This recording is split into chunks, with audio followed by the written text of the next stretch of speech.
I tire of the demonization of people who happen to hold viewpoints that, according to some people, are not desirable.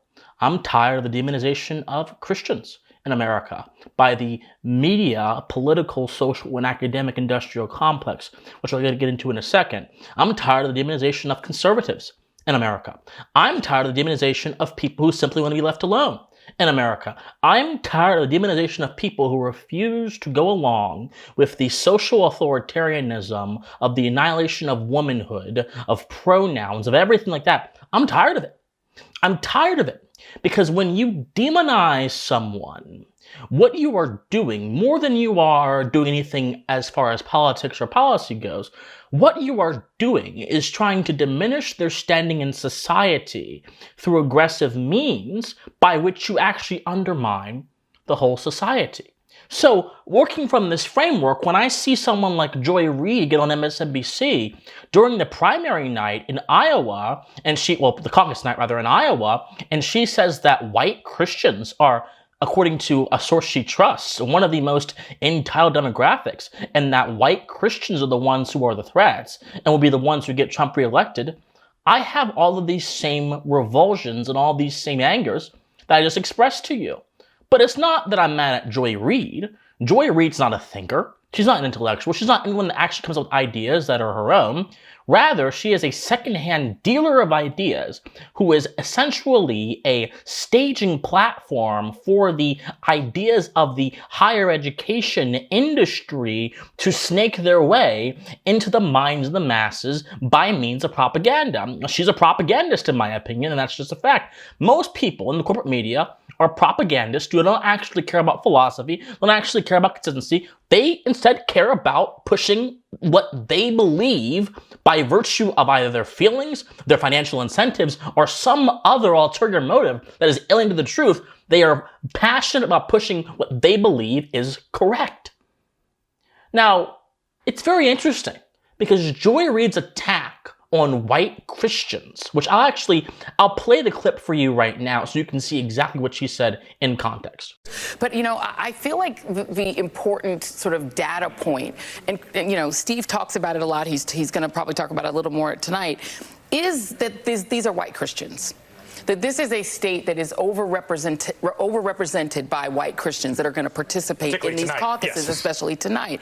Earlier today, reached out to Robbie Jones from the Public Religion Research Institute, knowing that we were going to talk about Iowa. And this is a hyper-evangelical white state.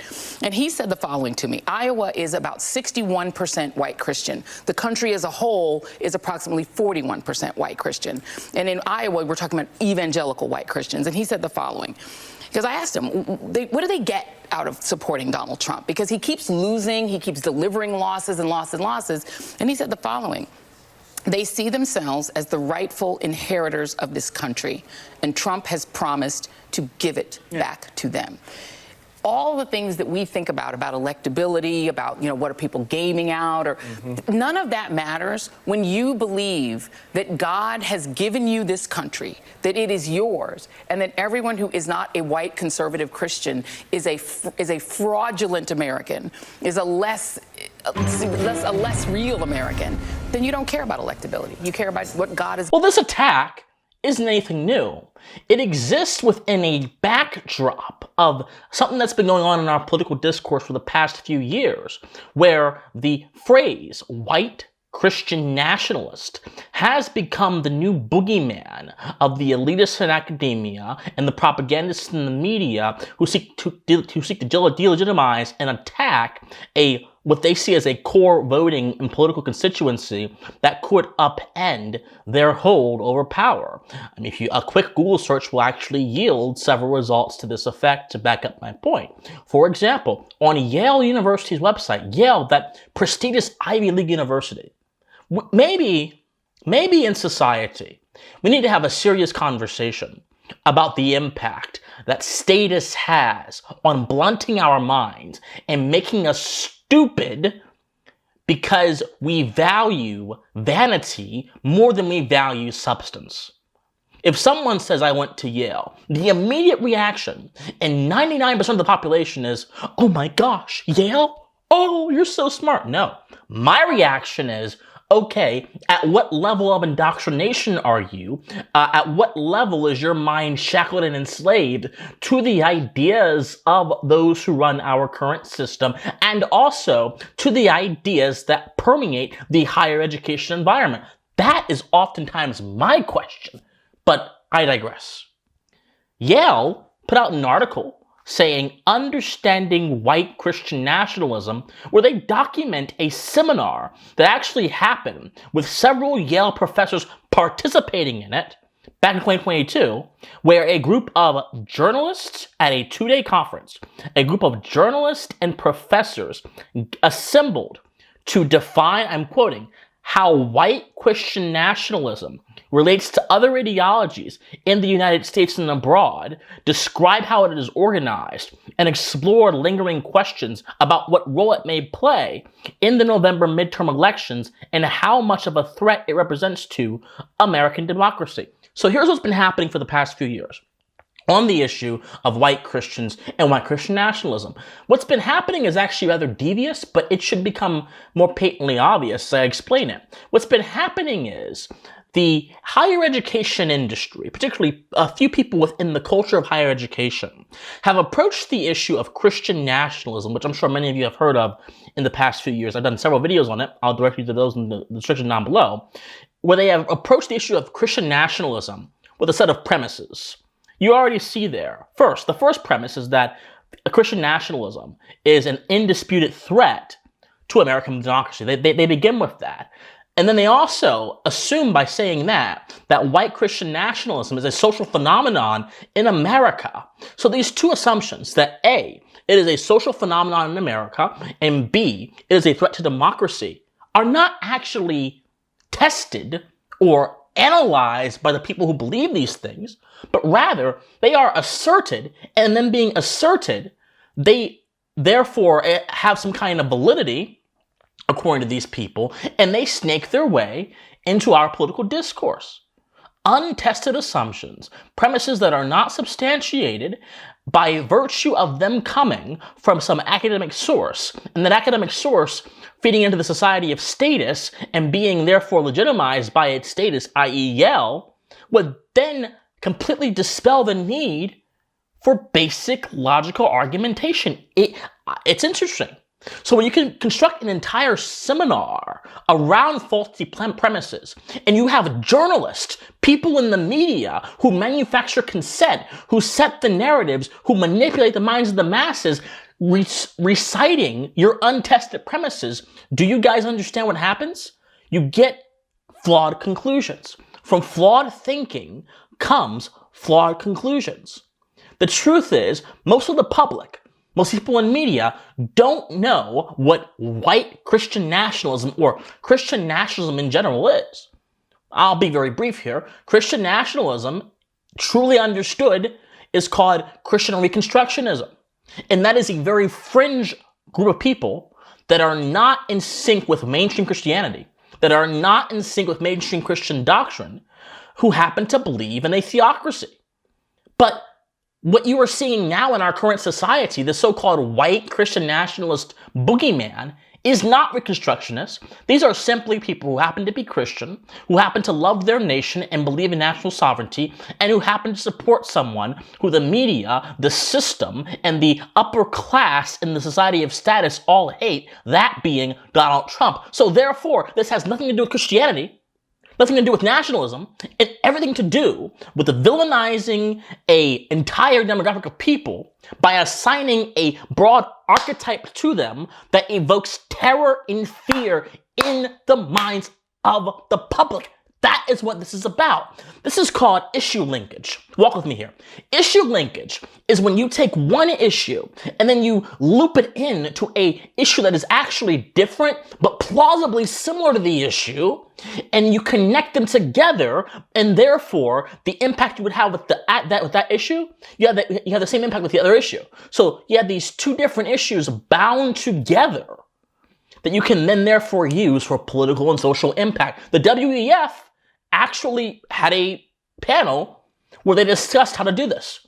This is actually one of the tools used by political actors to confuse the minds of political observers and the public and get them to reject certain arguments without actually considering those arguments by virtue of their association.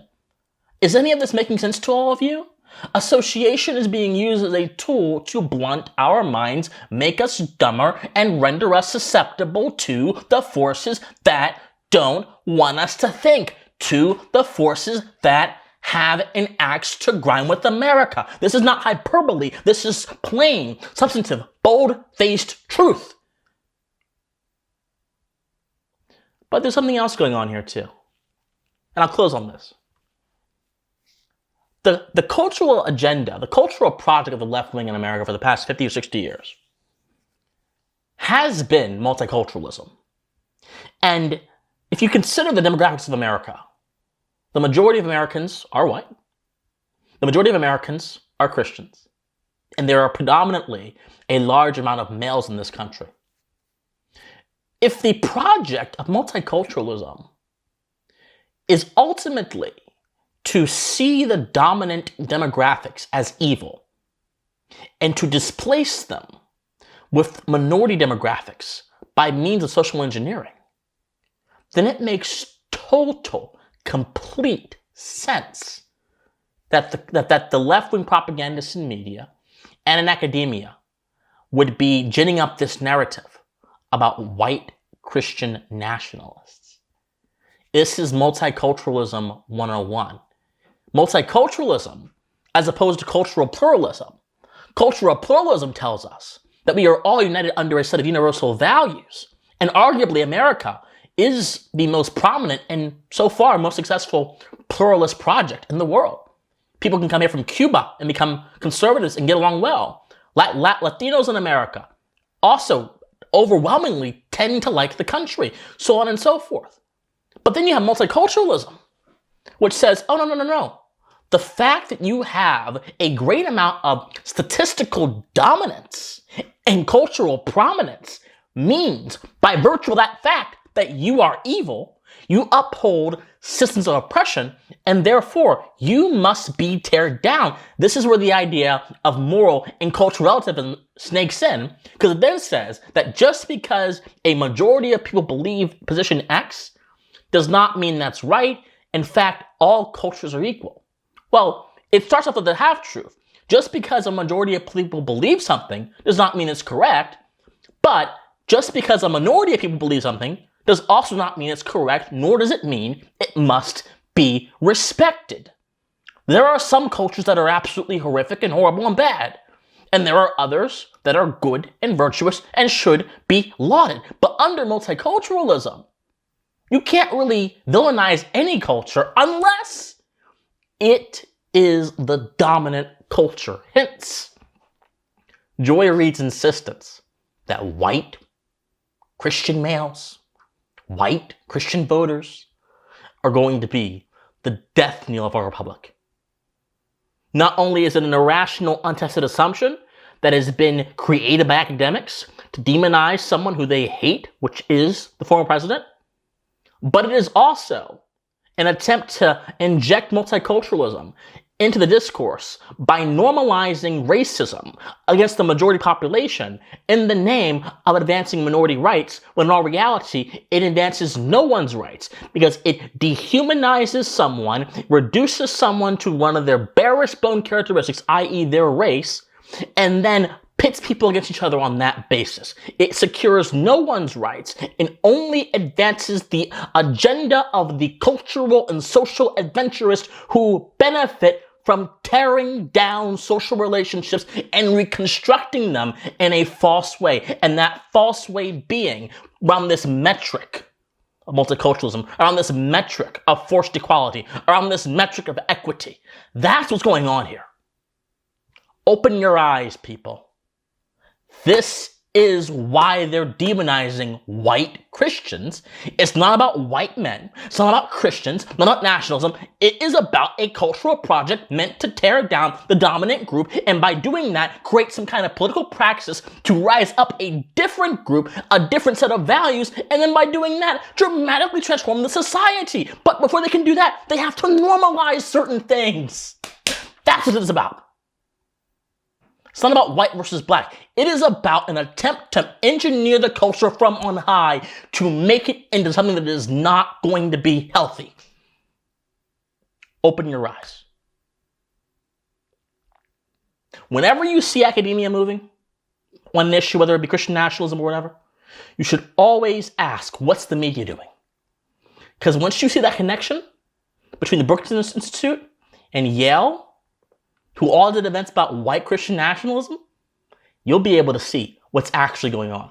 My friends, I love you guys so much. If you love me, like this video, comment on this video, share this video, subscribe to this channel, donate to me if you want to help me get my message out there. It means a lot to me, whether it be $1 or $5, I don't care. Just the fact that you're willing to help me means a heck of a lot to me. So my friends, study philosophy, study history, share this video, remain morally convicted, tap that like button, and most importantly, please stay pensive. Bye, guys.